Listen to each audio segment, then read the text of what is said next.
কোন ব্যক্তির উপর নিষেধাজ্ঞা আরোপের দাবি করা হয় নাই। আমরা সাতপন্থীদের যে সামষ্টিক যে সাংগঠনিক যে কার্যকলাপ, তারা সম্মিলিত যে কার্যকলাপ পরিচালনা করছে, যাদের আয়োজনে হামলা হত্যাকাণ্ড সংঘটিত হয়েছে, সেটাকে নিষিদ্ধ করার দাবি জানাচ্ছি। আর সেই সাথে আগাগোড়াই আলেমদের পক্ষ থেকে বলা হয়েছে যে বিতর্কটা ভারতে তৈরি হয়েছে, সেই বিতর্কটা যেন বাংলাদেশে টেনে আনা না হয়। যারা আলেম না, তারা আলেমদের থেকে নেতৃত্ব থেকে বিচ্ছিন্ন হয়ে তারা ভারতের একজন লোকের বিতর্কিত সিদ্ধান্তের অনুসরণ করছেন বলেই এই বিভক্তিটা তৈরি হয়েছে। কাজেই ভারতের বিষয়টা ভারতে রেখে বাংলাদেশের সকলে যদি মিলেমিশে কাজ করে, তাহলেই কিন্তু সমস্যার সমাধান হয়ে যায়।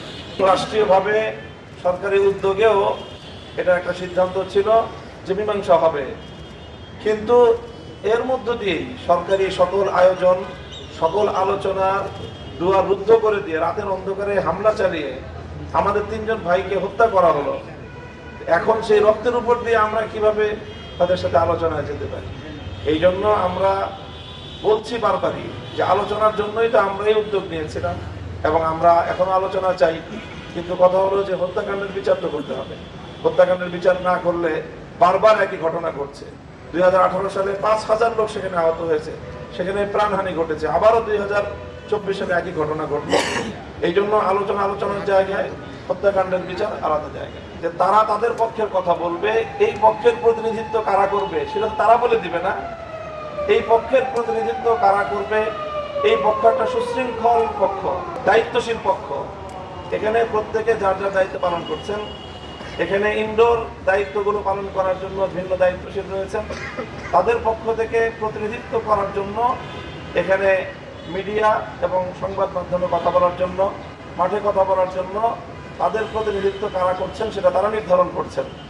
কাজেই এই কথাটা সম্পূর্ণই অমূলক এবং অযৌক্তিক একটি কথা যে অপর পক্ষ তারা আলোচনার জন্য এই পক্ষের প্রতিনিধি ঠিক করে দিবে, সেটার তো কোনো যুক্তি থাকতে পারে না। এখানে তাবলীগ জামাত আগাগোড়াই এটা ধর্মপ্রাণ সকল আলেম ওলামা মুসলমানদের কাজ। তো যদি ধর্মীয় কাজ হয়ে থাকে, তো ধর্মবেত্তাদেরকে আপনি মাইনাস করে বাদ দিয়ে তারপরে আপনি ধর্মীয় কাজ করতে চান, এটাই তো একটা বিভ্রান্তি। এই বিভ্রান্তি তো আমরা সমাধান এবং এই বিভ্রান্তি তো আমরা সংশোধন করতে চাই। আমার কি কারণে বলেন, আমি কি করেছি? আলেম ওলামা হিসাবে তারা পরিচয় আসছেন, আলেমদের প্রতিনিধিত্ব করছেন তারা। যদি কাজটা ইসলামী কাজ হয়ে থাকে, তো ইসলামী কাজে নেতৃত্ব দিবে কারা, সিদ্ধান্ত দিবে কারা, ফয়সালা দিবে কারা? কোরআন সুন্নাহর এলেম যাদের কাছে আছে, তারাই তো এই বিষয়ে মীমাংসা এবং সিদ্ধান্ত দিবে।